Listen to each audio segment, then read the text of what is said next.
విశ్వసనీయుడైన యేసు క్రీస్తు వారి అత్యంత పవిత్రమైన శ్రేష్టమైన నమ్మదగిన నామములో ఈ ఉదయకాలం దైవారాధనకి విచ్చేసిన మీ అందరికీ కూడా క్రీస్తు పేరట శుభములు తెలియజేస్తున్నాను.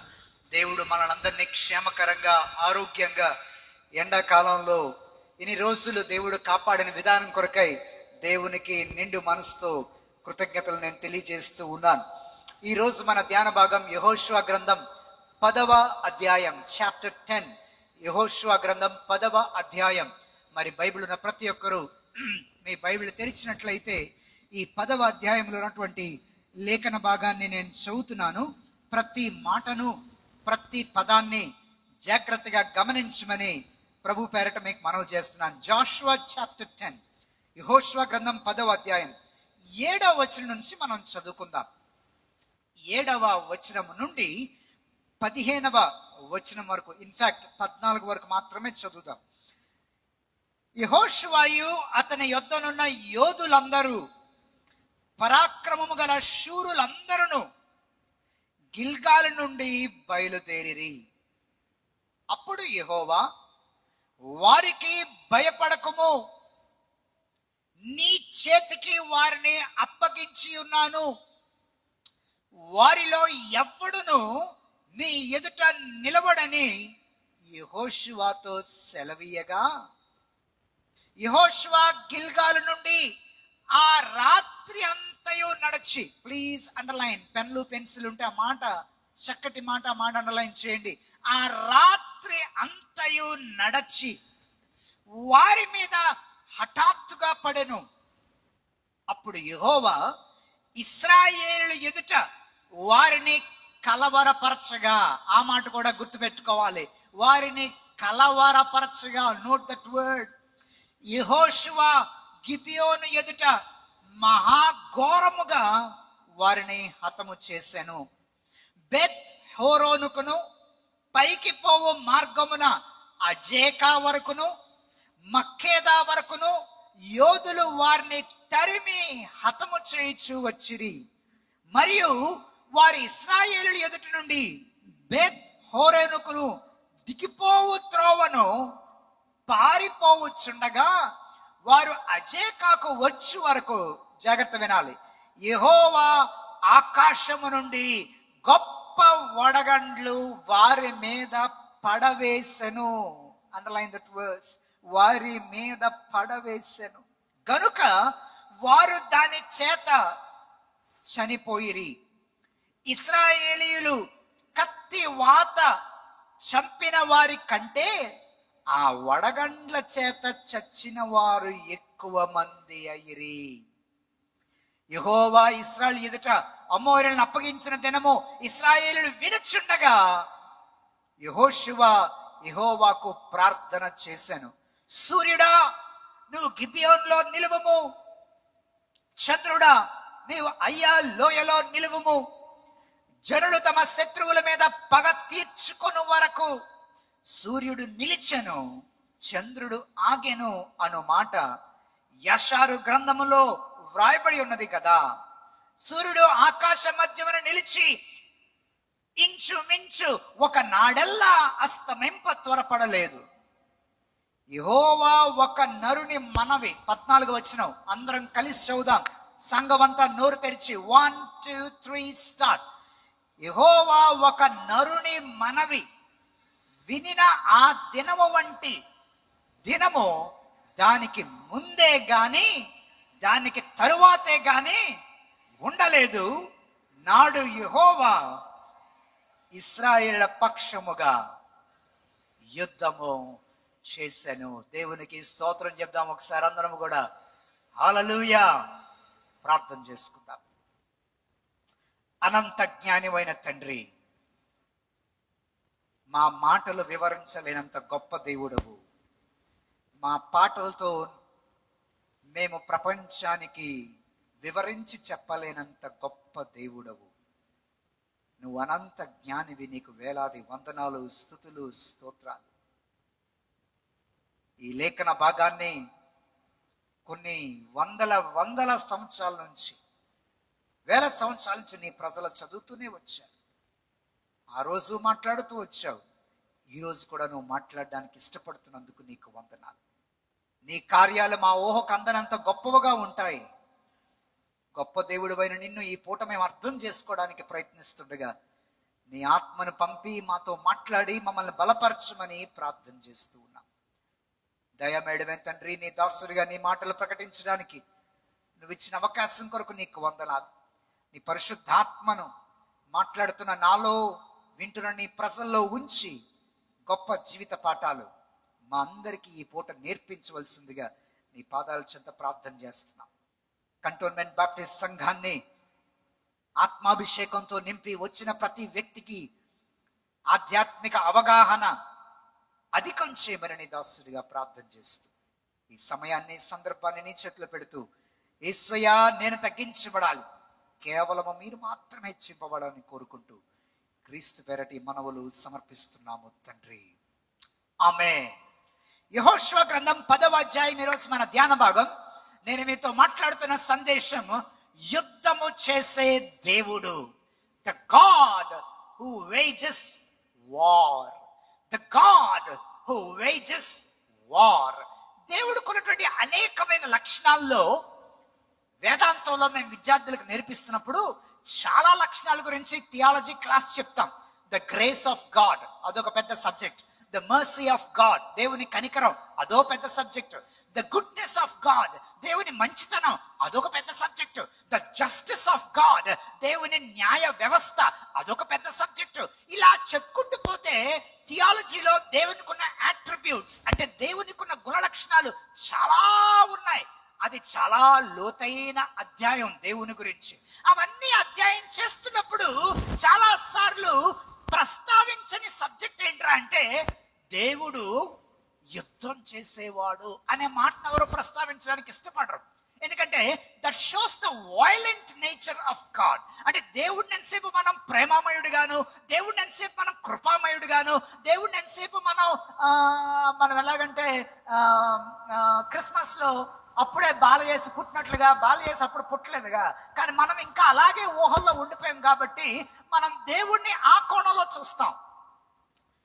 కానీ వాస్తవానికి బైబిల్లో మనకు కనబడే దేవుడు ప్రేమామయుడు అనేది ఎంత వాస్తవమో, గాడ్ ఈజ్ అట్ వార్, ఆయన యుద్ధాన్ని చేసే దేవుడిగా పరిశుద్ధ గ్రంథంలో మనం గమనిస్తాం. ఇన్ఫాక్ట్ పాత నిబంధన అంతా కూడా దేవుడు తన ప్రజల పక్షంగా తన నామాన్ని ప్రకటించడానికి యుద్ధము చేసిన దేవుడై ఉన్నాడు. దేవునికి స్తోత్రం కలుగును గాక.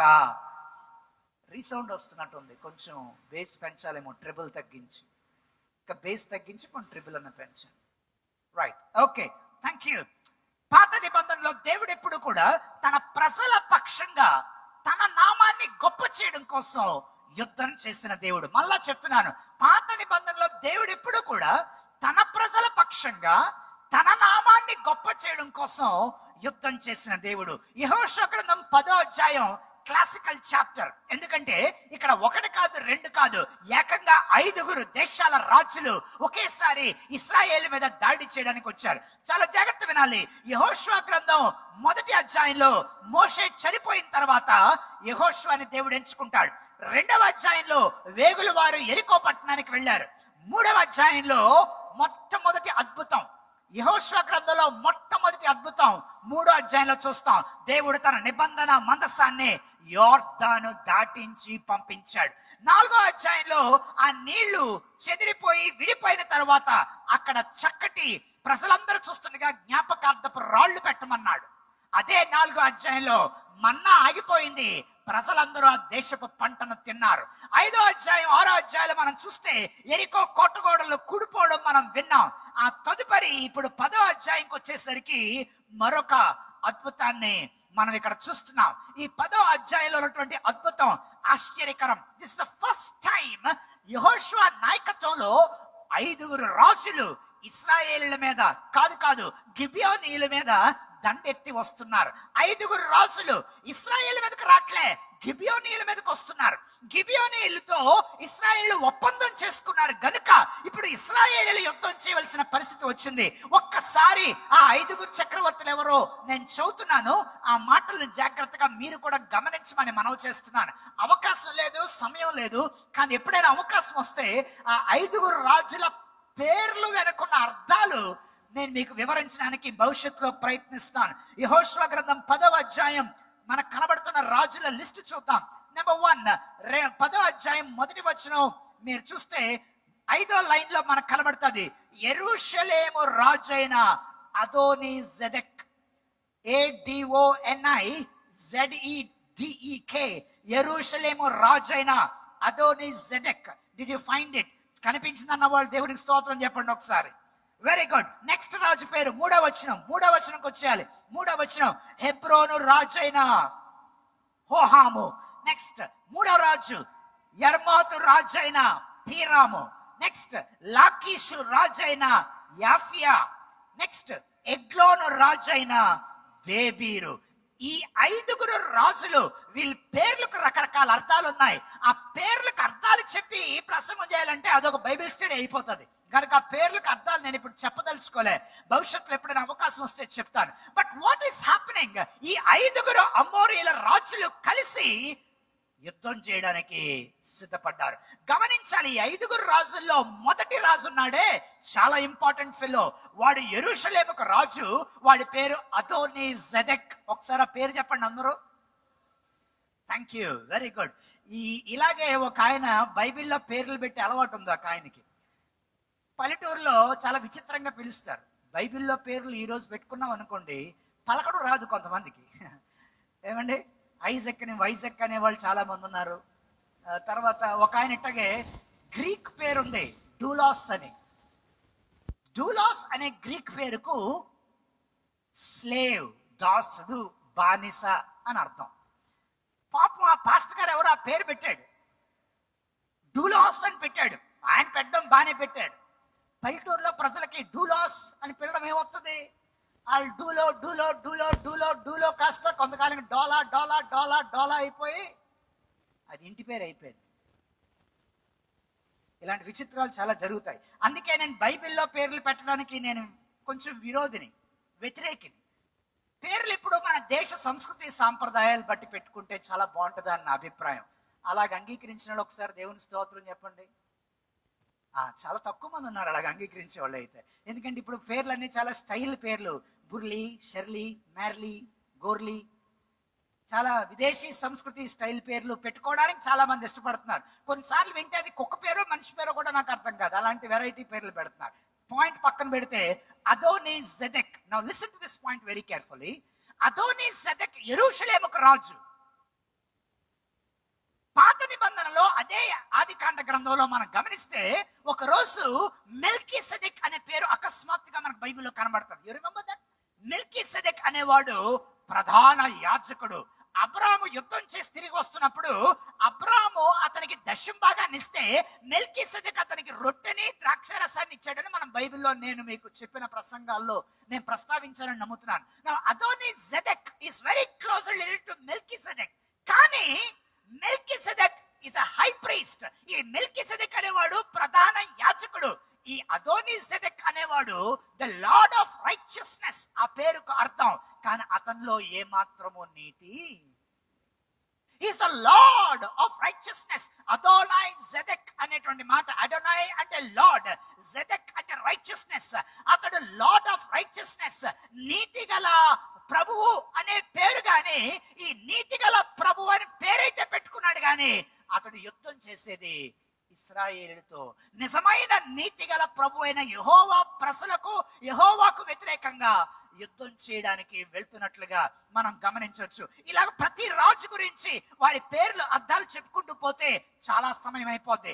ఏదేమైనప్పటికీ 5 రాజులు బయలుదేరి యుద్ధానికి వస్తున్నారు. Now coming to the main point, చాలా జాగ్రత్తగా 10వ అధ్యాయాన్ని గమనిస్తే ఈ 5 రాజులు ఎప్పుడైతే దైవ ప్రజల మీద యుద్ధం చేయడానికి వచ్చారో దేవుడు యెహోషువతో మాట్లాడాడు. ఆ మాట నాకు చాలా బాగా నచ్చింది.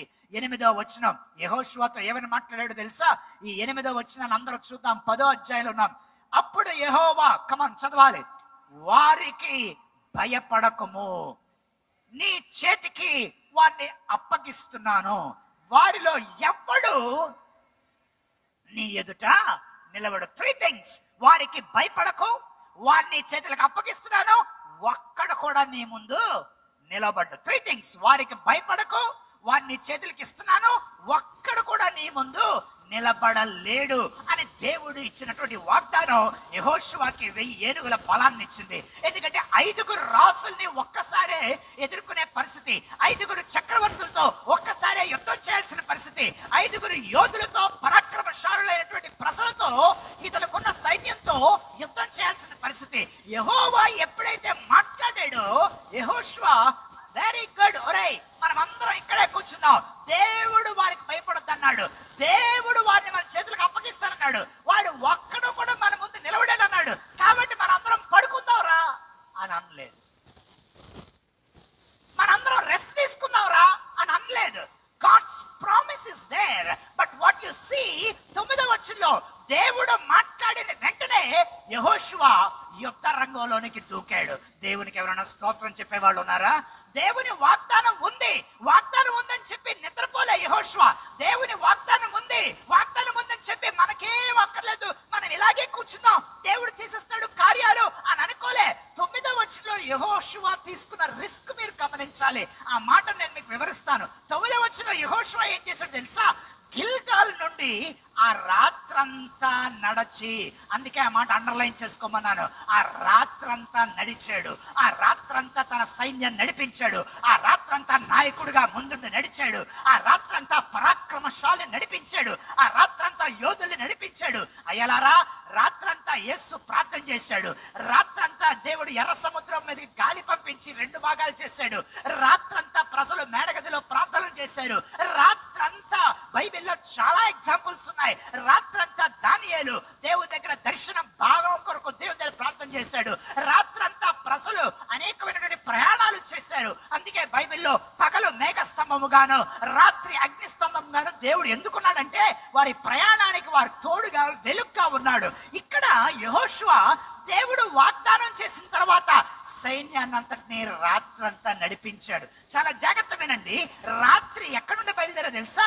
వాళ్ళున్నదేమో గిల్గాల్లో ఉన్నారు, గిల్గాల్ నుంచి వాళ్ళు గిబియోనుకు వెళ్ళాలి, గిల్గాల్ నుంచి గిబియోనుకి వెళ్ళడానికి 25 మైళ్ళ ప్రయాణం. ఆ 25 మైళ్ళ ప్రయాణం కూడా చాలా, ఇప్పుడు చూసారా ఈ రెడ్ కార్పెట్ వేసినట్టు రోడ్డు ఉంటే నడటం పెద్ద విషయం కాదు. ఎంతమందికి అర్థమైంది? రెడ్ కార్పెట్ లాంటి రోడ్ వేస్తే నడటం పెద్ద విషయం కాదు. 5 సంవత్సరాల క్రితం ఒక రాజకీయ నాయకుడు, మీకు గుర్తుందో లేదో, ఆయన కూడా ప్రజల దగ్గర నడడం మొదలు పెట్టాడు. ఎప్పుడు సూర్యుడు అస్తమించిన తర్వాత సాయంకాలం అయినప్పుడు నడిచేవాడు. ఆయన వెలుగున్నప్పుడు నడలే, ఎందుకులేండి ఆ పేర్లని, అది అనవసరమైన సబ్జెక్ట్. ఇప్పుడు ఏదేమైనప్పటికీ అన్ని బాగుంటే, రోడ్డు క్లియర్గా ఉంటే ఎవడన్నా నడుస్తాడు, నడరా. మిట్ట మధ్యాహ్నం ఎండ ఎంత వేడిగా ఉన్నా కూడా నిలబడి యోధులు చాలా తక్కువ మంది ఉంటారు. యెహోషువ రాత్రంతా వాళ్ళు నడిపించాడు. ఇలాంటి రోడ్ల మీద కాదు సార్, ఇలాంటి ఫ్లోరింగ్ మీద కాదు. మీరు నన్ను ఈ మెసేజ్ అడిగితే నాకు ఎంత ఆశ్చర్యం అనిపించిందో. గిల్గాల్ నుంచి గిబియోనుకు వెళ్ళాలంటే రాళ్ల కొండలు ఎక్కుతూ వెళ్ళాలి. ట్రెక్కింగ్ ఎవరైనా చేశారే చర్చ్లో? ట్రెక్కింగ్ చేయొద్దండి సార్. 1, 2, 3, 4 ఓకే. ట్రెక్కింగ్ చేసిన వాళ్ళకి తెలుస్తుంది అందులో ఉన్నటువంటి బాధ ఏంటో. అదంత ఈజీ కాదు. ఎందుకంటే మీరు చేసిన ట్రెక్కింగ్ తాళ్ళు ఉండొచ్చు. యెహోషువ గిల్గాల్ నుంచి గిబియోనుకి వెళ్ళే ట్రెక్కింగ్ లో తాళ్ళు లేవు. ఆ కొండల మీద కాళ్ళు జాగ్రత్తగా వేసి ఎక్కపోతే కాలుగా జారితే కొండ మీద చెవుతాడు, కింద పడిపోతాడు.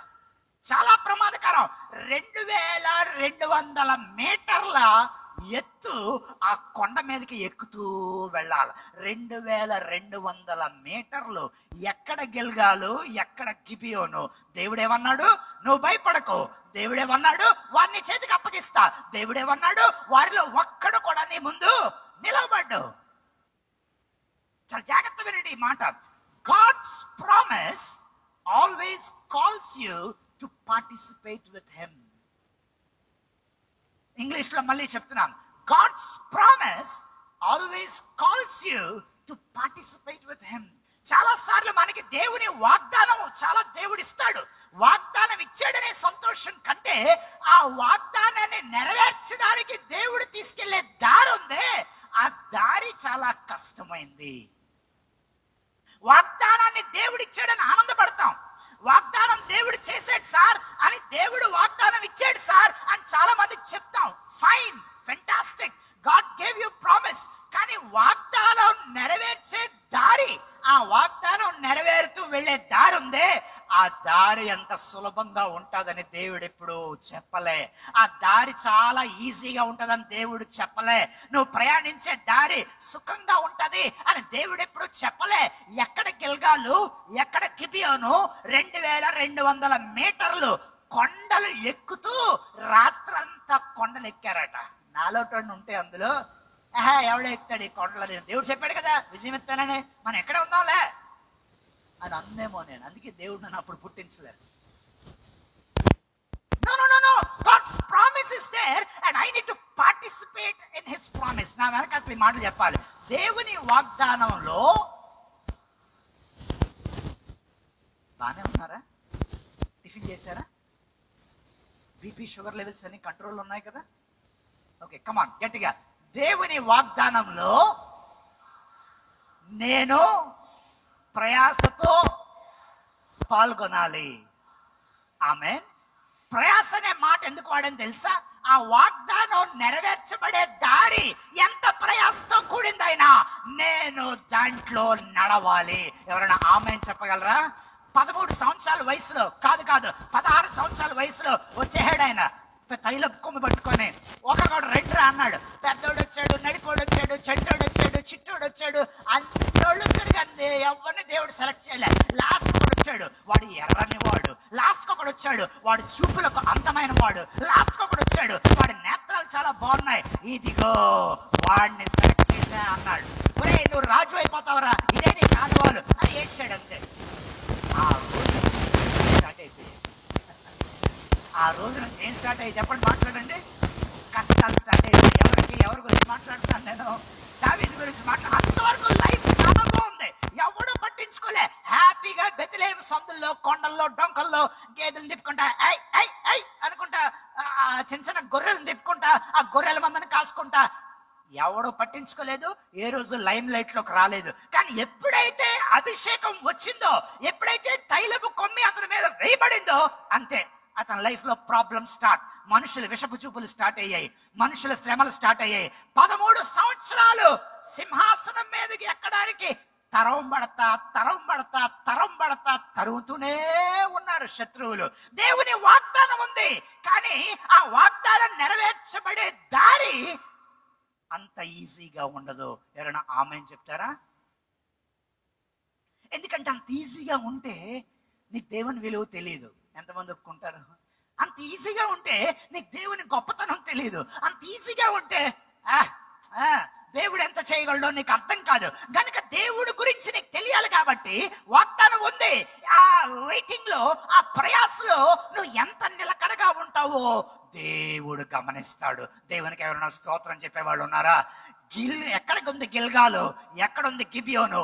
2200 మీటర్లు ఆ కొండ మీద రాళ్ళను పట్టుకొని ఈ పరాక్రమశాలులందరూ ఆ 2200 మీటర్లు పైకెక్కి కొండెక్కి గిబియోను ప్రాంతానికి వెళ్ళాలి. అందుకే రాత్రంతా నడిచారు, అందుకే రాత్రంతా కొండలెక్కుతూ ఉన్నారు. ఆ యోధులు కొండలెక్కి, ఆ మాట నాకు ఎంత నచ్చిందో, దేవుడు వాళ్ళని చూస్తూ ఉన్నాడు. అయ్యో నా ప్రజలు చాలా కష్టపడుతున్నారే, వీళ్ళని అనవసరంగా నేను కష్టపెడుతున్నాను అని దేవుడు అనుకోలే.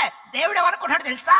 ఇంకొంచెం పరిగెట్టరా, ఇంకొంచెం కొండెక్కరా, ఇంకొంచెం ఓపిక తెచ్చుకోరా, ఇంకొంచెం ఓర్చుకోరా, ఇంకొంచెం అడుగు వేయరా, నువ్వు విజయానికి దగ్గరగా ఉన్నావు. నువ్వు వెళ్తే నేను ద్వారాలు తెరుస్తా, నువ్వు కూర్చుంటే నేను ఏం చేయలేను, నువ్వు ముందుకు వెళ్తే ద్వారాలు తెరుస్తాడు. ఈ మాటలు ఎవరి కోసం ఇవాళ ఉదయకాలం చాలా జాగ్రత్త వెళ్ళాలి. కష్టాన్ని చూసి నువ్వు అక్కడే చతికిలి పడిపోతే నీ అంత చవట, నా అంత దద్దమ్మ ఎవడ ఉండడు. కష్టాల్లో కూడా ఒక అడుగు ముందుకేస్తే చిక్కుముడులు దేవుడు విప్పడం ప్రారంభిస్తాడు. ఎవరైనా దేవునికి స్తోత్రం చెప్పేవాళ్ళు ఉన్నారా? నిరాశలో కూడా ముందుకు అడుగేస్తే చిక్కుముడును దేవుడు విప్పడం స్టార్ట్ చేస్తాడు. నాకు బాగా ఇష్టమైన ఒక సంఘటన కొన్నిసార్లు నాకు గుర్తొస్తూ ఉంటది. అప్పుడప్పుడు నేను దాన్ని జ్ఞాపకం చేసుకుంటూ చదువుకుంటూ ఉంటాను. ఈ రోజు చాలా కాలం తర్వాత మళ్ళీ జ్ఞాపకం వచ్చింది. నేను చదువుకుంటున్న రోజుల్లో మా స్కూల్లో SUPW అనే దిక్కుమాలిన పీరియడ్ ఒకటి ఉండేది. అది పనికిమాలిన పీరియడ్ లో ఒక పీరియడ్ అని నా అభిప్రాయం. మేము ఏ రోజు కూడా పనికొచ్చే పని ఏ రోజు చేయలేదు ఆ క్లాస్ లో. అందులో మా టీచర్ కూడా, దేవుని స్తోత్రం ప్రభువా, అందులో మా టీచర్ గారు కూడా మాకు రకరకాల పనులు అప్పగించేవారు. ఒక సంవత్సరం ఏమో బొట్లు అల్లమన్నారు. మేదరోళ్ళు బొట్లు అల్లుకుంటారు, అది అల్లమన్నారు. ఇంకో సంవత్సరం ఏం చేయమన్నారంటే ఒక మ్యాటి క్లాత్ ఇచ్చారు, సూదులు ఇచ్చారు, కుట్టమన్నారు. నేను ఏ రోజు కుట్టలే. నేను మీకు కనిపించేంత మంచివాడిని కాదు. క్లాసులో మేము చేసిన పని అంతా ఏదైనా ఉందంటే ఆ సూదిని ఎలా తీసి టీచర్ చూడకపోతే ఆడికి గుచ్చి ఈడికి గుచ్చి పెంకి పనులు కొన్ని, అంటే మరీ అంత చిత్రి పనులు ఏం కాదు, చిన్న చిన్ని పనులు, ఏదో చిన్న చిన్న ఉన్మాదం అనమాట. పెద్ద ఉన్మాదాలు కావాలి. పెద్ద ఉన్మాదాలు అయితే ఇంటి దగ్గర చదువుకొడేస్తారు. సో ఇలా చిన్న చిన్న పనులు ఎప్పుడు చేయలే. సో పాయింట్ ఏంటంటే మా స్కూల్ ఎగ్జిబిషన్ డేట్ వచ్చింది, మా SUPW వర్క్ ప్రెజెంట్ చేయాలి. Roll number 38 Varun Deepak missing. మనిషి లేడు, వర్క్ లేదు. మా టీచర్ గారు, నీకు వారం రోజులు టైం ఉంది. 3 నెలలంతా మేము చేయలేదు దాన్ని, వారం రోజుల్లో చేసామన్నారు. మొత్తానికి కాళ్ళు పట్టుకొని నీళ్ళు పట్టుకొని ఏదో పక్కింటి వాళ్ళని అడిగి వాళ్ళు ఎదురింటి వాళ్ళని అడిగి మొత్తానికి ఏదో ఆంటీ కుట్టి ఏంటంటే ఎవడెవడో పక్కనే కొట్టేసారు, కుట్టారు, అయిపోయి. మీరు ఆ మ్యాటి క్లాత్ చూస్తే పైన చాలా ఎంబ్రాయిడరీ చాలా బాగుంటుంది. రెడ్ ఫ్లవరు, గ్రీన్ ఆకులు, చాలా షేప్ చాలా బాగుంటుంది. ఆ మ్యాటి క్లాత్ వెనక తిప్పండి, ఎంత దరిద్రంగా ఉంటుందో వెనక. అన్ని దారాలు అటు ఇటు. ఎప్పుడైనా గమనించారా? గమనించిన వాళ్ళు చేతిలో చూపించండి నాకు ఒకసారి. రైట్, అడ్డదిడ్డంగా వెళ్ళే దారాలు, అక్కడ నాట్స్ ఉంటాయి. ఓకే, ఇది చెప్తుంటే మా SUPW టీచర్ ఏమన్నారంటే ఒకసారి రోజు, యు ముడిట్ అనేది ఆవిడ. మహాప్రభు ముడిట్ కాదు, యు మేక్ ఎ నాట్ అనుకునేవాళ్ళం మేము మనసులో. సరే, పాయింట్ పక్కన పెడితే పైన చాలా అందంగా ఉంది. అందరూ చాలా అందమైన డిజైన్ నే చూస్తున్నారు. అందరూ చాలా బాగుంది కదా, ఎంబ్రాయిడరీ ఎంత బాగుందో, డిజైన్ ఎంత బాగుందో, అసలు చాలా కలర్స్ ఎంత బాగున్నాయో అని అందరూ పైన చూస్తున్నారు. కానీ ఆ అందమైన రూపం పైన రావడానికి కింద కొన్ని దారాలు అడ్డదిడ్డలుగా వెళ్ళకపోతే, ఎవరికి అర్థం కాని దారుల్లో ఆ దారాలు అడ్డదిడ్డంగా వెళ్ళకపోతే పైన అంత అందమైన రూపము వచ్చేది కాదు. ఎంతమందికి అర్థమైంది మాట? కొన్ని దారాలు అడ్డదిడ్డాలుగా కింద వెళ్తున్నాయి కాబట్టి పైన ఆ రూపం చెక్కబడుతుంది, పైన అందమైన రూపం ఏర్పడుతుంది. దేవుని వాగ్దానం ఉంది, కానీ ఆ వాగ్దానం నెరవేర్చడానికి దేవుడు తీసుకెళ్లే దారులు నీకు అర్థం కావు. ఎవరైనా దేవునికి స్తోత్రం చెప్పేవాళ్ళు ఉన్నారా? దేవుని వాగ్దానం ఉంది, ఆ వాగ్దానం నెరవేరడానికి నిన్ను తీసుకెళ్లే మార్గం నీకు అర్థం కాదు. ఎక్కడ గిల్గాలు, ఎక్కడ గిబియోను, 2200 మీటర్లు ఆ రాత్రంతా వారు ప్రయాసపడి కొండ ఎక్కి నడిచి. Now story gets interesting. దేవుడు గమనిస్తున్నాడు, అయ్యో నా ప్రజలు కష్టపడుతున్నారే, అయ్యో నా ప్రజలు కష్టపడుతున్నారే అనుకోవటంలే. దేవుడు ఏమనుకున్నాడు తెలుసా? ఎక్కండ్రా, ఇంకా ఓపిక తెచ్చుకొని ఎక్కండి, ఇంకా బలం తెచ్చుకొని ఎక్కండి, ఇంకొంచెం ఓర్చుకోండి. నేను మీకు ఇచ్చే విజయం ముందు ఈ ప్రయాస చాలా చిన్నది. ఎవరైనా దేవునికి స్తోత్రం చెప్తారా? నేను నీకు దాచిన మేలు ముందు ఇప్పుడు నువ్వు పడుతున్న ప్రయాస చాలా చిన్నది. నేను నీకు ఇవ్వబోయే గొప్ప విజయం ముందు ఈ శ్రమ చాలా చిన్నది. ఈ రాయెక్కడానికే నువ్వు బాధపడుతున్నావేమో, తర్వాత ఇచ్చే విజయం నువ్వు తలంచుకుంటే, ఆ విజయాన్ని రుచి చూస్తే ఎక్కిన ఈ కొండల్ని మర్చిపోతావు, దాటిన సెలయల్ని మర్చిపోతావు, దాటిన నదుల్ని మర్చిపోతావు, నీ ప్రయాసంతా మర్చిపోతావు. ఇంకొంచెం ఎక్కువ అని దేవుడు ఎక్కమన్నాడే గాని ఆగిపోండ్రా అని అనలేదు. దేవునికి ఎవరైనా స్తోత్రం చెప్తారా? నేను నమ్ముతాను, మన అందరం జీవితంలో ఆయా పరిస్థితుల్లో పైకి ఎక్కడానికి ప్రయత్నిస్తూనే ఉన్నాం. అలాగ ప్రయత్నిస్తున్నాం అన్న వాళ్ళు చేతులు ఎత్తండి. నేను నా 2 చేతులు పైకి. మనం అందరం జీవితంలో ఏదో వాగ్దానం నెరవేర్పు కొరకు లైఫ్ లో ప్రయాసపడతా పైకెక్కుతున్నాం. We are trying to reach the goal, we want to reach the goal. ఆ గమ్యాన్ని చేరుకోవడానికి ప్రభు వాగ్దానం ఇచ్చాడు, కానీ ఆ వాగ్దానం నెరవేరడానికి ఇంత దారి కష్టంగా ఉంటుందని అనుకోలే. అనుకోపోవడం ఏంటి? నేను అనుకోలే, కానీ నీకన్నా ముందు ఎక్కిన వాళ్ళు ఉన్నారు, మనకంటే కింద ఎక్కుతున్న వాళ్ళు ఉన్నారు, మనం ఎక్కడో మధ్యలో ఉన్నాం. దేవుని నామానికి మహిమ కలుగును గాక. మనకంటే ముందెక్కిన భక్తులు ఉన్నారు, మనకంటే ముందెక్కిన విశ్వాసులు ఉన్నారు, మనకంటే ఆ ప్రయాసలు పడి ఎక్కి దేవుని వాగ్దానాన్ని జీవితంలో పొందుకున్న వాళ్ళు ఉన్నారు, మన తర్వాత వస్తున్న వాళ్ళు ఉన్నారు, మన తర్వాత వస్తున్న వాళ్ళు మనల్ని చూస్తున్నారు, మనమేమో మనకంటే ముందు వెళ్ళిన వారిని చూస్తున్నాం. And we are all on a journey to see the end. ఆ ఎండ్ ఎంత ఘనంగా ఉంటుందో దేవుడికి మాత్రమే తెలుసు. ఆమేన్. ఆ ఎండ్ ఎంత గ్లోరియస్ గా ఉంటుందో దేవుడికి మాత్రమే తెలుసు. కనుక దేవుడు నువ్వు ప్రయాసపడుతున్నప్పుడు వచ్చి నీ ప్రయాసను ఆపడు. వాగ్దానం నెరవేరే పరిస్థితిలో నువ్వు ఎంత ప్రయాసపడుతున్నావో, ఇబ్బంది పడుతున్నావు, దేవుడు చాపడు. ఎందుకంటే దేవుడు ఏమనుకుంటున్నాడంటే ఈ ప్రయాస అవసరం, ఈ కష్టం అవసరం, ఈ ఎదురు చూపు అవసరం, ఈ వేదన అవసరం, ఈ శ్రమ, ఎక్కే శ్రమ, కొండల్ని రాళ్లను తలంచుకుని ఎక్కే శ్రమ అవసరం రా. ఎందుకంటే దాటిన తర్వాత నేను దాచిన విజయం చాలా చాలా ఘనంగా ఉంటది. దేవుడు ఆపలే, వాళ్ళు ప్రయాసపడి వెక్కుతున్నాడు, దేవుడు ఆపలే, నిన్ను కూడా ఆపడం. నేను చాలా మంది దగ్గర ప్రార్థనలు చేస్తూ ఉంటాను. కొంతమంది ఏదైనా బాధ రాగానే, ఏదైనా అనారోగ్యం రాగానే, ఏదైనా కష్టం రాగానే అది అర్జెంటుగా తీసే ప్రభు అని ప్రార్థన చేయండి సార్ అంటారు. కానీ నేనేమనుకుంటానంటే అది ఉంటేనే ఆడు దేవుడి దగ్గరికి వస్తాడేమో, అందుకే దేవుడు దాన్ని పెట్టాడేమో అని నేను అనుకుంటాను. మనం ఏమనుకుంటామంటే అది పోతే మంచిది అనుకుంటాం, దేవుడు ఏమనుకుంటాడంటే అది ఉంటేనే మంచిది అనుకుంటాడు. ఎందుకంటే దేవుని ఆలోచనకి మన ఆలోచనకి చాలా the way God works is completely different. వారి ప్రయాసతో రాత్రంతా ఎక్కారు, నువ్వు అక్కడితో అయిపోలే. రాత్రంతా నడిచిన వారి దారిలో వారిలో ఒక్కడు అలసిపోకుండా కాపాడినోడు ఎవడో చెప్పండి ఒకసారి నోరు తెరిచి. వారిలో ఒక్కడు కూడా అలసిపోకుండా, రాత్రంతా నడిచినా అలసిపోకుండా కాపాడిన వాడు ఎవడో చెప్పండి ఒకసారి. మన దేవుడైన యెహోవా. దేవునికి స్తోత్రం కలుగును గాక.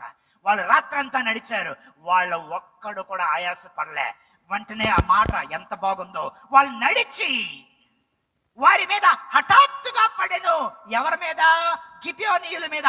హఠాత్తుగా ఆ 5 రాజులు ఎవరి మీద దాడి చేస్తున్నారో ఆ 5 రాజుల మీద హఠాత్తుగా పడెను. ఆ మాట చాలా బాగుంది. And the enemy was not expecting, the enemy did not expect this danger. అపవాది స్వాధీనటువంటి శత్రువులందరూ కూడా యెహోషువ ఎప్పుడైతే హఠాత్తుగా వచ్చాడో సైన్యంతో, వాళ్ళు ఎక్స్పెక్ట్ చేయలే.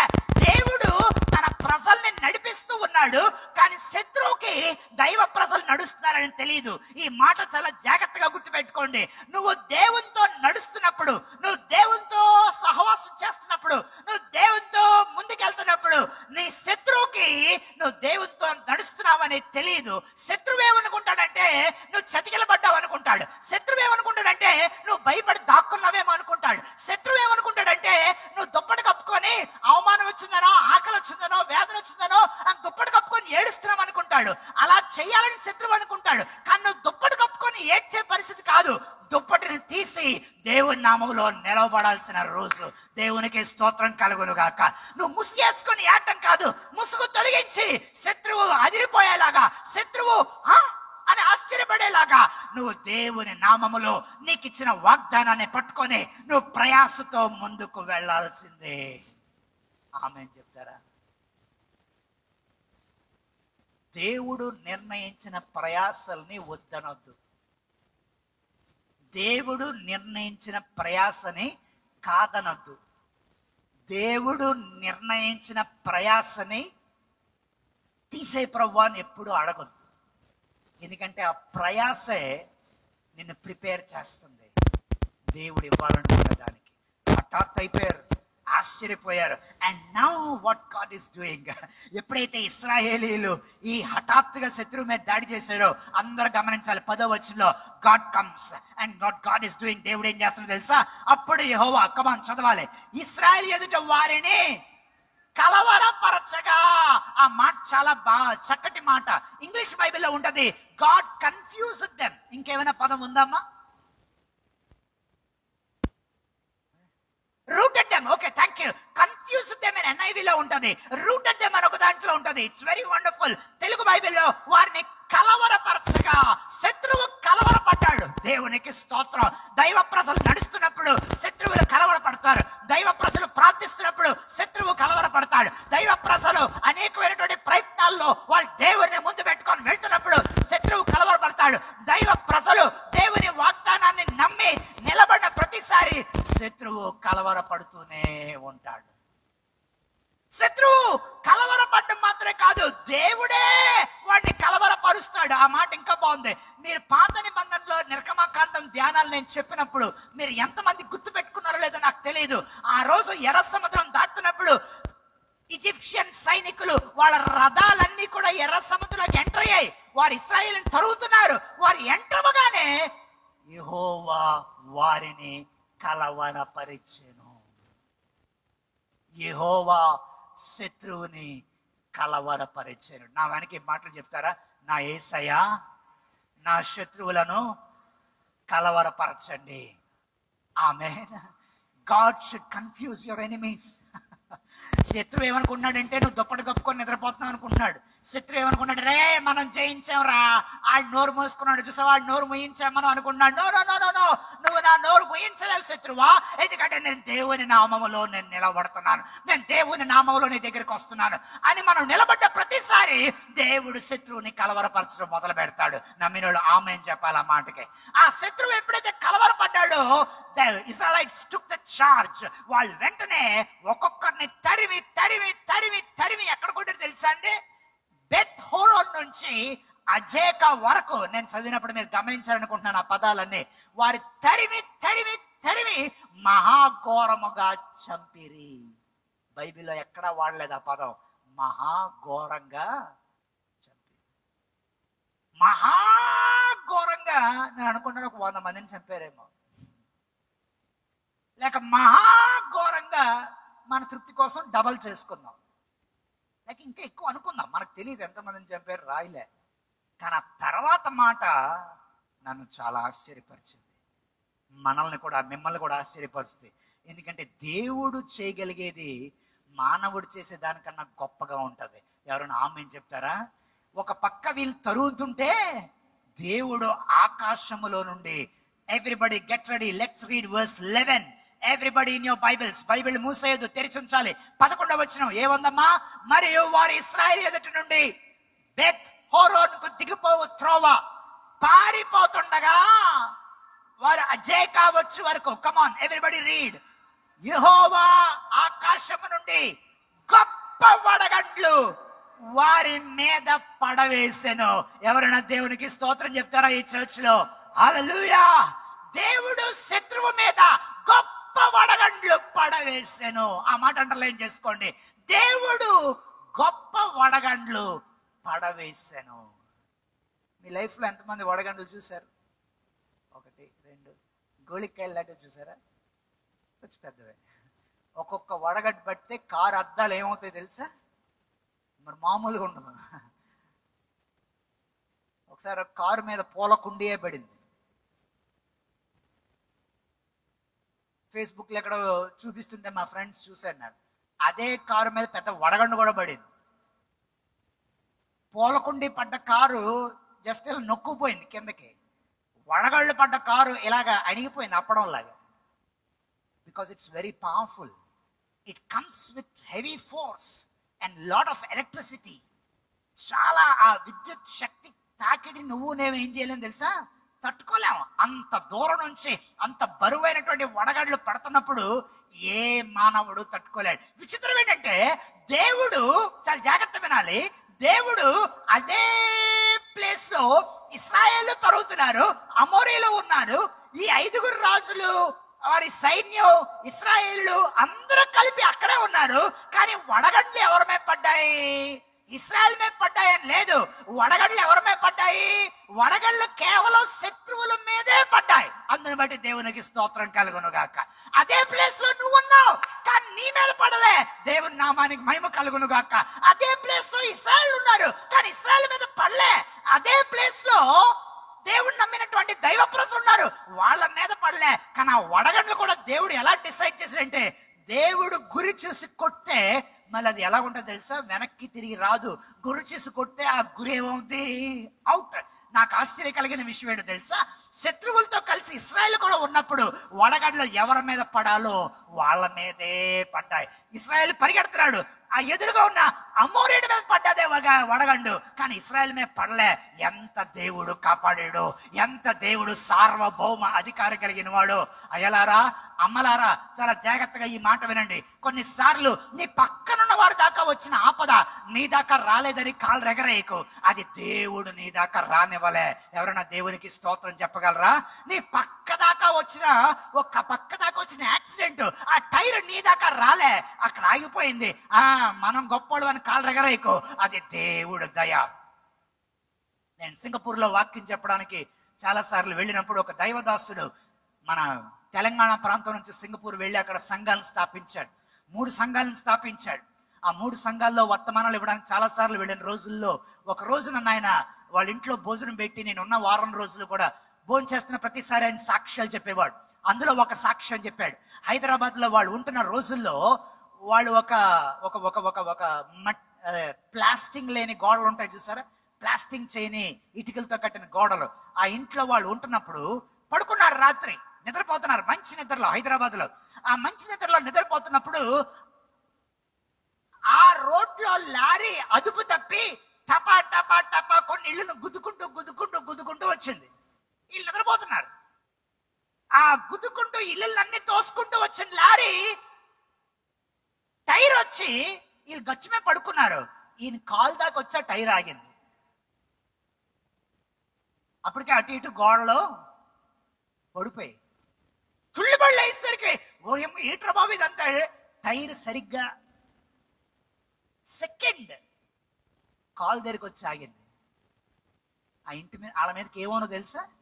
ఆయన 2 కొడుకులు, 2 చిన్నోడు పుట్టాడు లేదు అప్పటికి, పెద్ద అబ్బాయి, ఆయన వైఫ్. ఈరోజు వాళ్ళు చాలా ఘనమైన సేవ చేస్తున్నారు సింగపూర్లో. హైదరాబాద్లో ఒక చిన్న రేకుల షెడ్ లో వాళ్ళు ఉన్న రోజుల్లో జరిగిన సంఘటన. మొత్తం ఇళ్ళన్నీ తోసుకుంటా ఇళ్ళన్నీ కూలిపోయినాయి. ఆ లారీ అంత వేగంగా వచ్చి చివరికి ఆళ్ళున్న ఇంటి దగ్గరికి వచ్చి, ఆళ్ళు పడుకున్న గోడ దగ్గరికి వచ్చి ఆ గోడ కూడా కూలిపోయింది. కాలు దాకా వచ్చి టైర్ ఏమైంది? అది అయిపోలేదు సార్. దేవుడు అక్కడ దాన్ని ఆపేశాడు. దేవునికి స్తోత్రం చెప్తారు ఎవరైనా?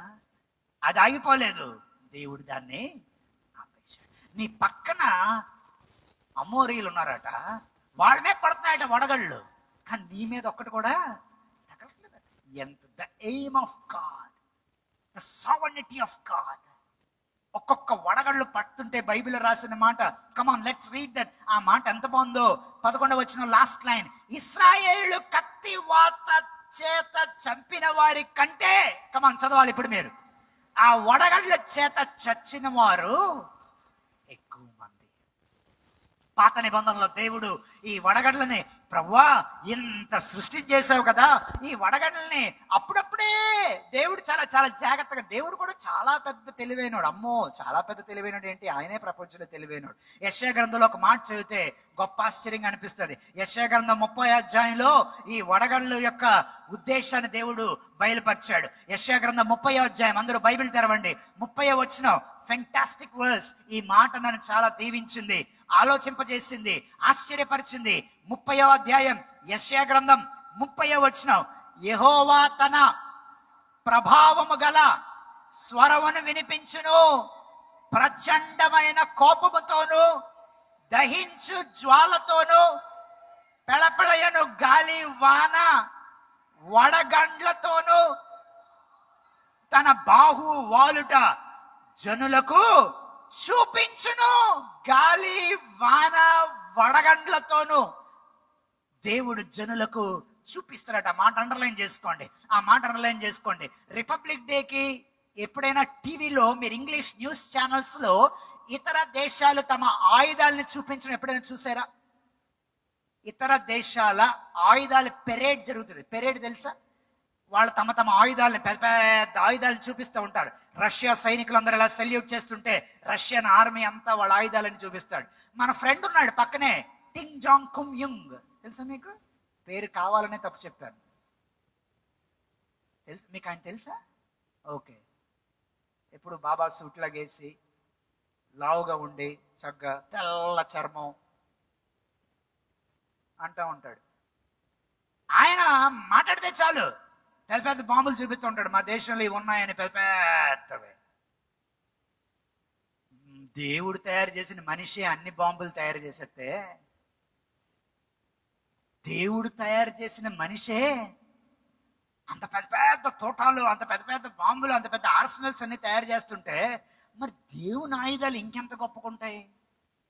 ఎప్పుడైనా ఆలోచించారా మీరు? మీరు అనుకుంటున్నారా దేవుని ఆయుధాలు లేవని? వామ్మో, దేవుని ఆయుధాలు చాలా బలమైనవి.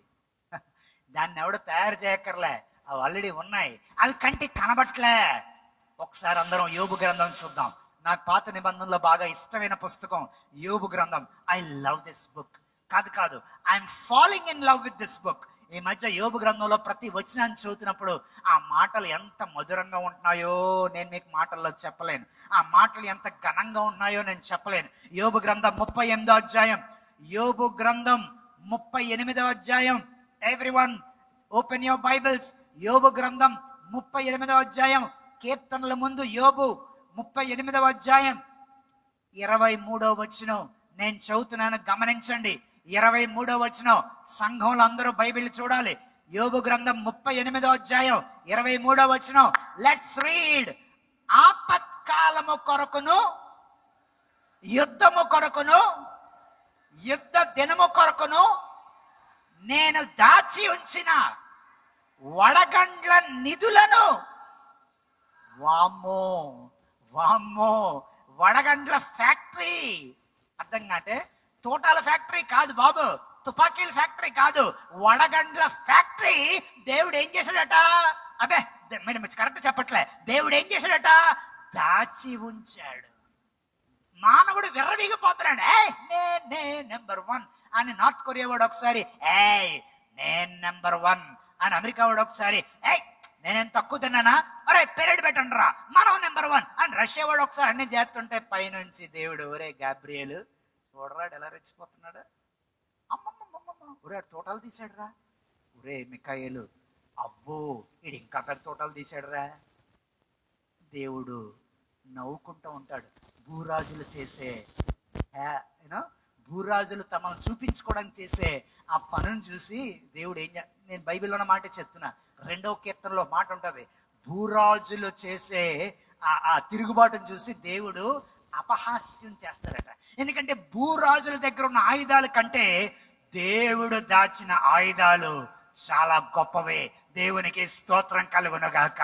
నీ మీద మనుషులు పెట్టిన ఆయుధాల కంటే నీ తరపున పోరాడే దేవుని ఆయుధాలు చాలా గొప్పవే.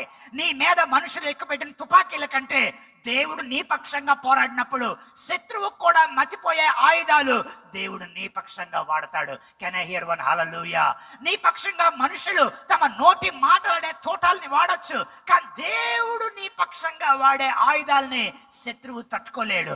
దేవుడు నీ పక్షంగా తీసుకొచ్చే ఆయుధాలని శత్రువు వాటిని కనీసం ఊహించలేడు. He will be embarrassed. ఎందుకంటే దేవుడు ఏమంటాడు తెలుసా? ఆపత్కాలము కొరకు, కమాన్ చదవాలి 23వ వచనం, బైబిల్ చూడాలి 23వ వచనం. ఆపత్కాలము కొరకు, యుద్ధము కొరకు, యుద్ధ దినము కొరకు నేను దాచి ఉంచిన వడగండ్ల నిధులను. వడగండ్ల నిధులు. అందరూ ఒకసారి నోరిప్పి చెప్పండి, వడగండ్ల నిధులు. నాకు ఒక 5 ఏళ్ల క్రితం ఒక ఆలోచన వచ్చిందండి. మా బైబిల్ క్లాస్లో పిల్లల్ని అడిగాను, ఒరే మీలో ఎంతమందికి పొలాలు ఉన్నాయరా అని అడిగాను. 2 ఎకరాలు ఉన్నాయండి, ఒకడేమో 3 ఎకరాలు ఉన్నాయండి, 1 ఎకరం ఉందండి అన్నాడు. చెప్పాను, ఒరే ఎదవల్లారా మొత్తం పొలాలన్నీ అమ్మేయండి, డబ్బులన్నీ నాకు ఇచ్చేయండి అన్నాను. ఎందుకంటే అన్నా, ఏం లేదురా అందరం కలిసి ఆయుధాల ఫ్యాక్టరీ ఒకటి పెడదాం, తుపాకీలు తోటాలు మనమే తయారు చేద్దాం, మన దగ్గర నుంచి బోల్డ్ మంది కొనుక్కుంటారా. నిజం అనుకున్నారు కనుక మీరందరూ ఈడు ఇంత పాపాత్ముడు అన్నట్టు చూస్తున్నారు నన్ను. అమ్మమ్మమ్మ మీరు పెద్ద, మీరు సామాన్యులు కాదు. మనిషి తన జ్ఞానంతో అంత గొప్పగా ఆయుధాలు తయారు చేయగలిగితే, లుక్ ఎట్ దిస్ వర్స్, యుద్ధ దినము కొరకు నేను దాచి ఉంచిన మాట ఎంత బాగుందో. దేవుడు దాచి ఉంచిన వడగండ్ల నిధులు, ఒకటి కాదు రెండు కాదు, నిధులు ఉన్నాయి. దేవుడు ఎప్పుడు రిలీజ్ చేస్తాడో, ఏ దేశం మీదకి రిలీజ్ చేస్తాడో, ఎవరి గర్వాన్ని ఎలా గణిస్తాడో, ఎప్పుడు వడగండ్లు ఏ భూమి మీద పంపి యుద్ధాన్ని ప్రకటిస్తాడో, ఆ వడగండ్లు పడితే ఈ పెద్ద బుల్లెట్ తీసుకొచ్చి చూసావా నేను తయారు చేసింది ఎంత బాగుందో అనుకున్నది 5 సెకండ్లు ఇలా ఇరిగిపోదు.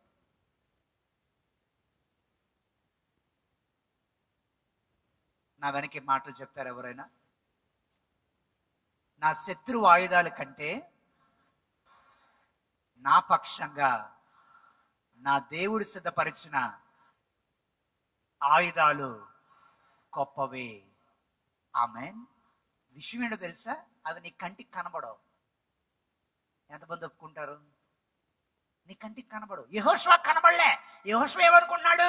రాత్రంతా 2200 మీటర్ల కొండెక్కి ఎక్కి ఎక్కి మనం చేయాలరా యుద్ధం అని యెహోషువ అనుకున్నాడు. కానీ దేవుడు ముందు చెప్పుంటే బాగుండు. ఏమని? నువ్వేం మరి ఎవకరా, నువ్వు కూర్చో, నువ్వు నిలబడాలంతే, వడగడ్డలు వచ్చేస్తాయి అని దేవుడు చెప్పొచ్చు కదా. దేవుడు చెప్పడు అలాగ. మరి దేవుడు చెప్తే ఆయన దేవుడు ఎలాగవుతాడు? నువ్వెందుకు ప్రయాసపడతావు? నువ్వు పడవు. కానీ ఇక్కడ శుభవార్త ఏంటంటే, విశ్వాసంతో ఎప్పుడైతే యెహోషువ అడిగేశాడో, విశ్వాసంతో ఎప్పుడైతే యెహోషువ దేవుని వాగ్దానం నెరవేరు కొరకు ప్రయాసపడుతున్నాడో, దేవుడు సహాయాన్ని పంపాడు. దేవునికి స్తోత్రం చెప్తారా? అమ్మలారా ఈ మాట ఎవరి కోసమో, అయ్యలారా ఈ మాట ఎవరి కోసమో. సోమరితనం క్రైస్తవుని లక్షణం కాదు. ఎవరైనా ఆమేన్ చెప్పగలరా మాటకి? సోమరితనం క్రైస్తవుని లక్షణం కాదు. ఈ చర్చిలో బద్ధకంతో సమస్య ఉన్న వాళ్ళు ఎవరైనా ఉంటే చేతులెత్తండి. దీనికి చేతులెత్తడానికి ఎవరికి ఇష్టం ఉండదు. బద్ధకంతో పోరాడేవాళ్ళు. టీ పెట్టాలంటే అబ్బా, వండాలా అబ్బా,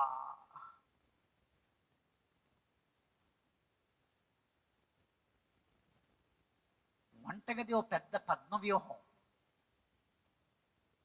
నేనేమన్నాను? వంటగది పద్మవ్యూహం. ఇవాళ ఏంటి మదర్స్ డేవా? నిజమే. అరే నాకు తెలియలేదు ఆ విషయం. కానీ మదర్స్ అందరికీ చాలా నమస్కారం పెట్టాలి.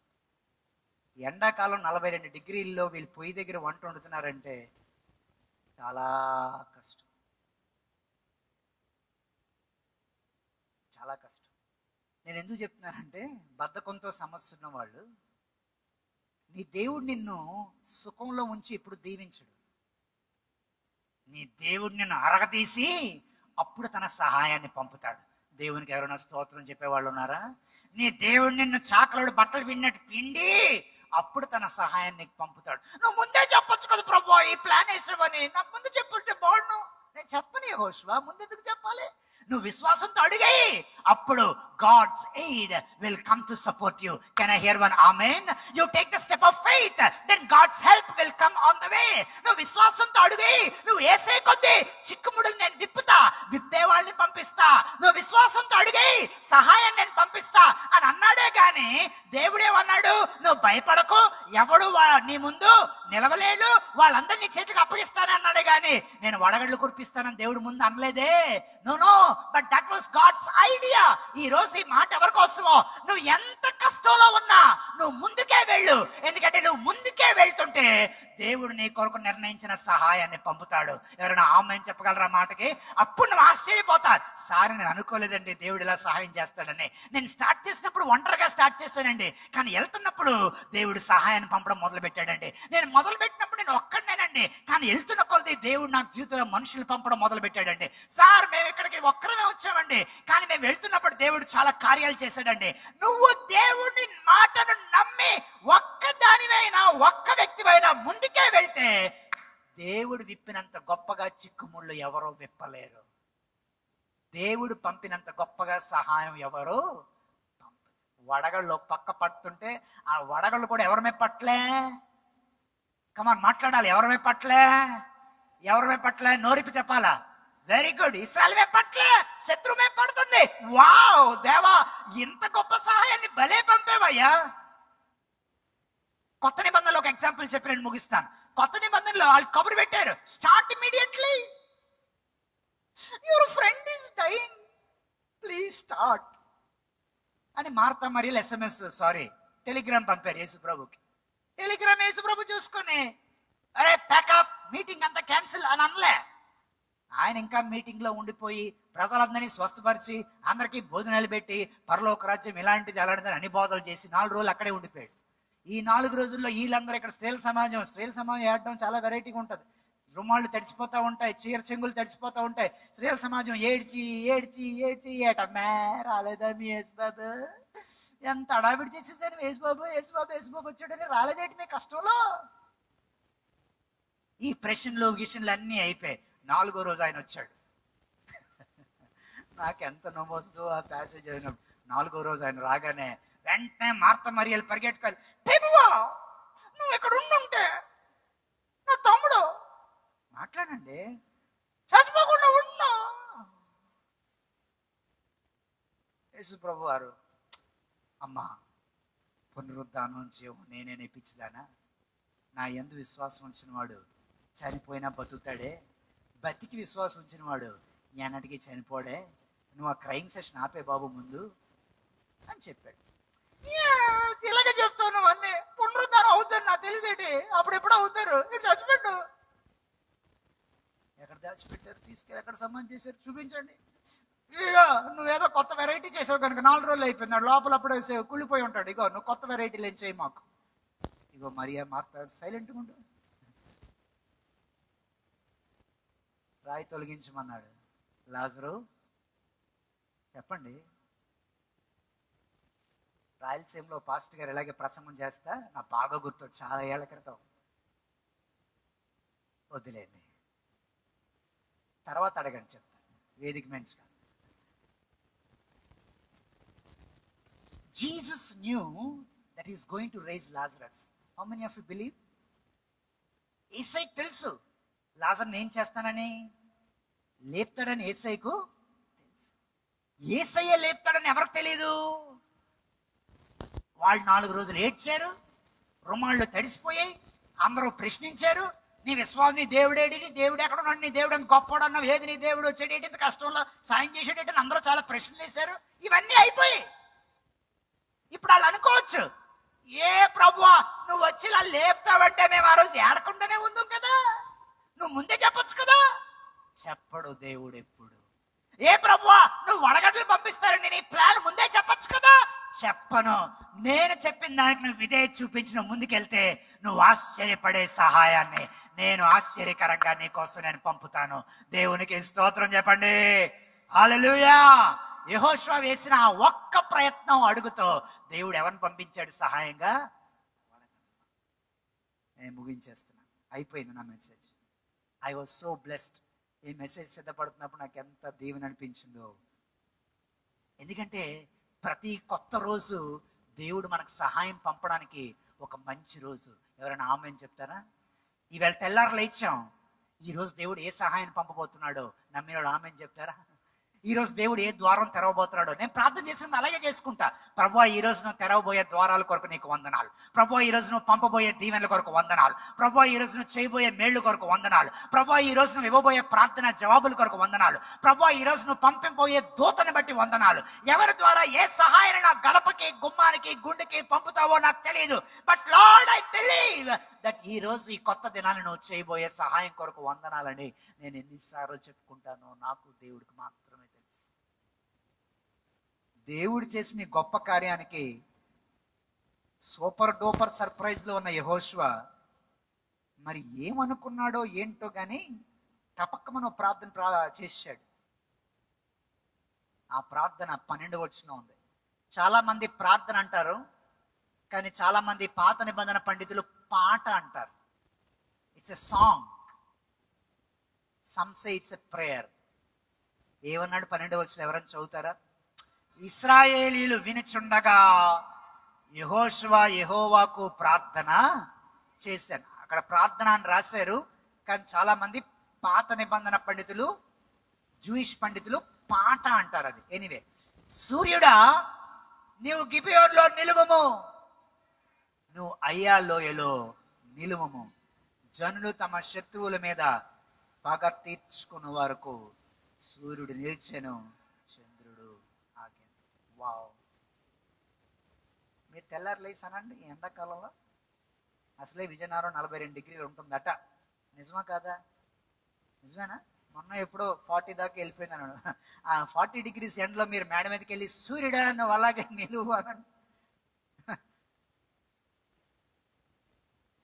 అలా ప్రార్థన ఎవరైనా చేస్తే మిమ్మల్ని చావగొడతారు ముందు. ఎండకి ఇప్పుడు ఏమైపోతున్నావు? సూర్యుడు ఉదయించాడు, సూర్యుడు అస్తమించాడు అంటున్నావు. సూర్యుడు ఉదయిస్తున్నాడా, అస్తమిస్తున్నాడా, లేక భూమి తిరుగుతుందా? మాట్లాడండి. టీచర్లు బోల్డ్ మంది ఉన్నట్టున్నారు ఇక్కడ. టీచర్లే చెప్పక్కర్లే, చదువుకున్నాడు ఎవరని చెప్పొచ్చు. భూమి తిరుగుతుంది. భూమి తన కక్షలో. కానీ మనం ఏమంటున్నాం? సూర్యోదయం అయిపోయిందంట, 5:40కే సూర్యుడు ఉదయించాడండి వేళ, 6:10కే సూర్యుడు అస్తమించాడండి వేళ. సూర్యుడు ఉదయిస్తున్నాడు, అస్తమిస్తున్నాడు అంటున్నాం. అలాగే జాషువా ఆడేషియస్ ప్రేయర్ గుర్తుపెట్టుకోండి. అత్యంత సాహసవంతమైన ప్రార్థన. సూర్యుడా నువ్వు ఆగవయ్యా, దేవుడు మాకు సహాయం చేస్తాడు. ఈ ప్రార్థన వెనక చాలా అర్థాలు ఉన్నాయి. ఒక్క అర్థం చెప్పి ముగిస్తాను. 400 సంవత్సరాలు ఈ అమోరీయులు, ఈ 5 దేశాల చక్రవర్తులు, వాళ్ళు చేసిన భయంకరమైన పనులన్నీ సృష్టి చూస్తానే ఉంది. సృష్టి మౌనంగా గమనిస్తానే ఉంది. వాళ్ళు పిల్లల్ని బలిగా అర్పించారు, సృష్టి గమనిస్తూ ఉంది.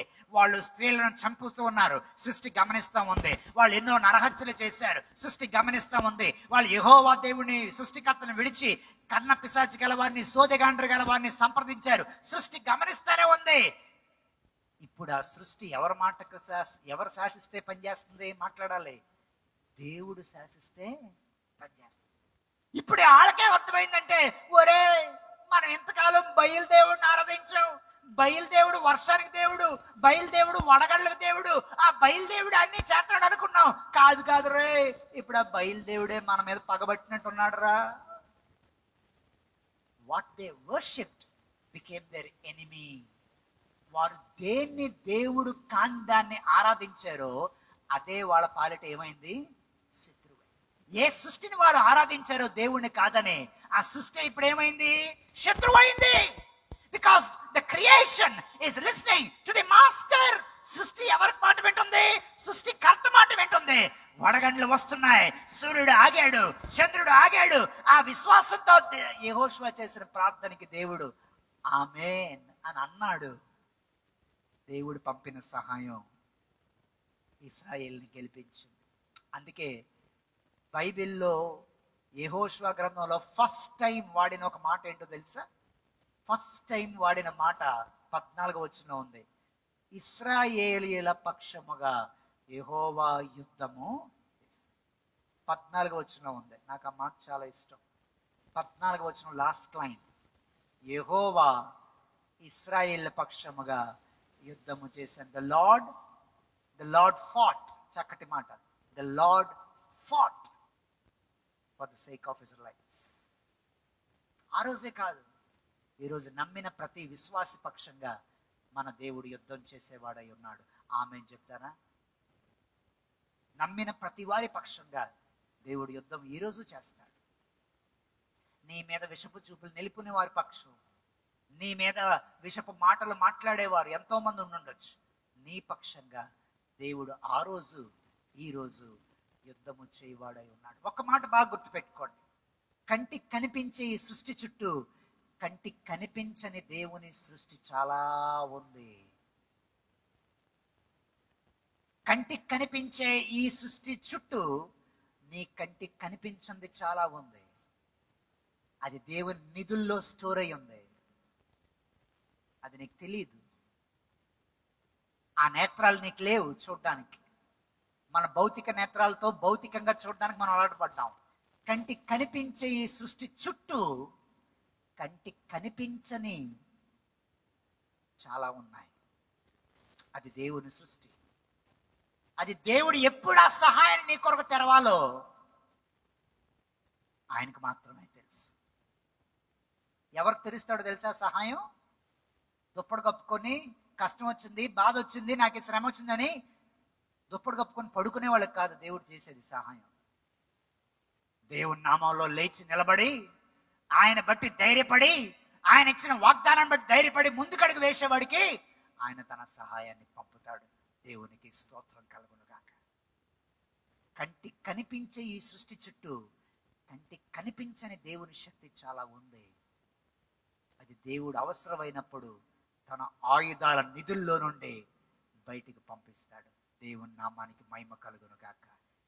ఒక్క మాట, you are not alone, God is on your side. Can I hear one amen? You are not alone, God is on your side. నా వెనక్కి చెప్పండి, ఐ ఆమ్ నాట్ ఎలోన్. కొంచెం గట్టిగా, I am not alone, God is on my side. కొన్ని నిధులు నీకు తెలియవు. అవి నేను క్రమశిక్షణలో పెట్టే నిధులు కావచ్చు, అది నేను దీవించే నిధులు కావచ్చు. తెరవాల్సిన సమయం వచ్చినప్పుడు దేవుడు వాటిని తెరుస్తాడు. తలలు వంచండి, ప్రార్థన చేసుకోండి.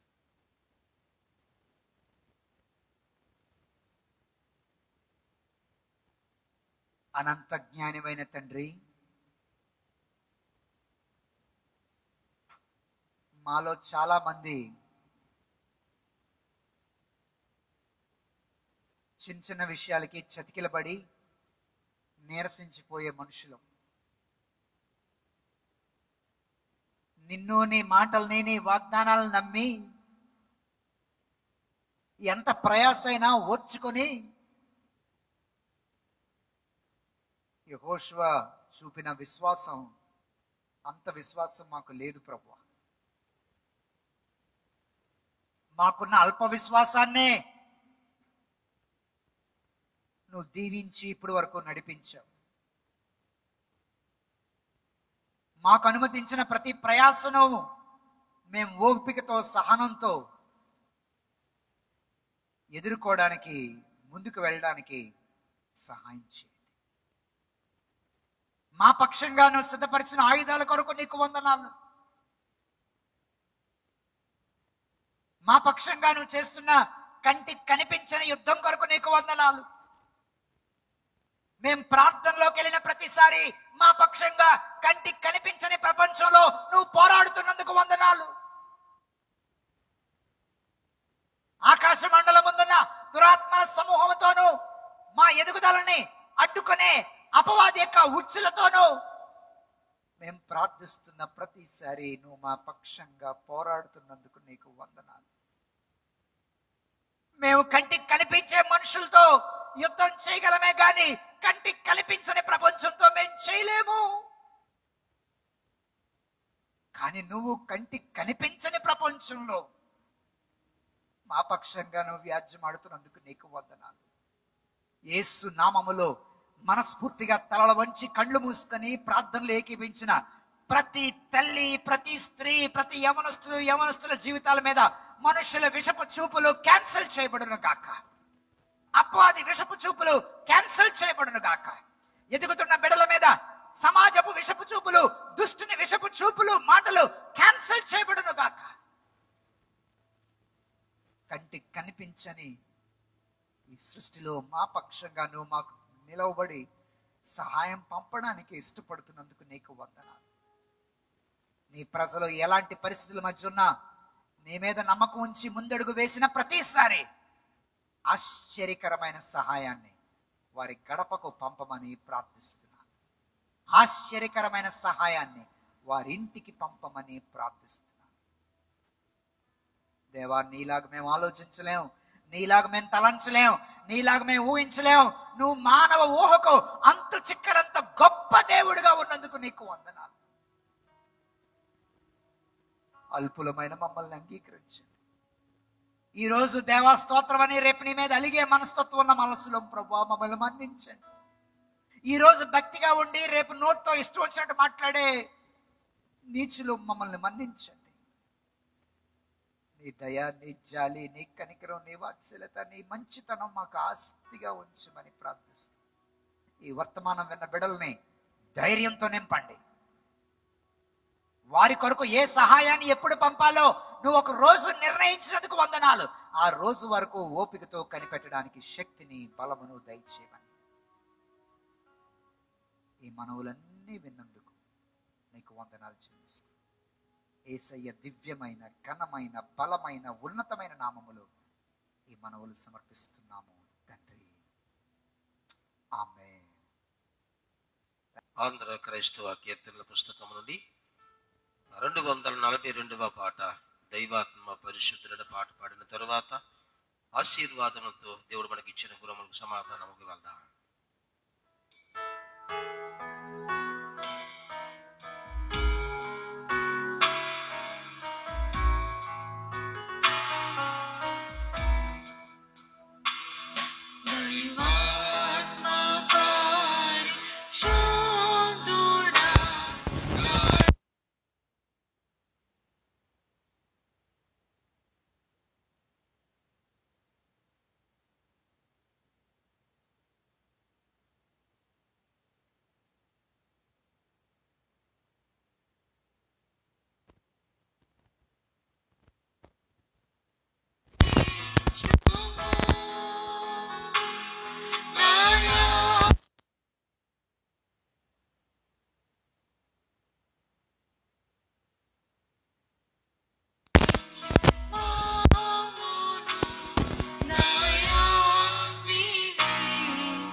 మన పరమ తండ్రి అయిన దేవుని యొక్క ప్రేమయు, మన రక్షకుడు మన ప్రభువైన యేసుక్రీస్తు ప్రభువారి యొక్క కృపయు, పరిశుద్ధాత్మ యొక్క ఆదరణ, అన్యోన్య సహవాసం, సన్నిధి, ఆరాధనలో పాలు పంపులు పంచుకున్న ప్రతి ఒక్క కుటుంబమునకు, ప్రతి వ్యక్తికి, మన సంఘమునకు, జరగబోయే ఆరాధన కార్యక్రమాలకు, ఆయనను సేవిస్తున్న సకల పరిశుద్ధులకు దేవుని సన్నిధి సమాధానము ఇప్పుడు ఎల్లప్పుడూ నిరంతరం రాకడ పర్యంతరము సదాకాలము తోడయుండి నడిపించునుగాక. ఆమేన్.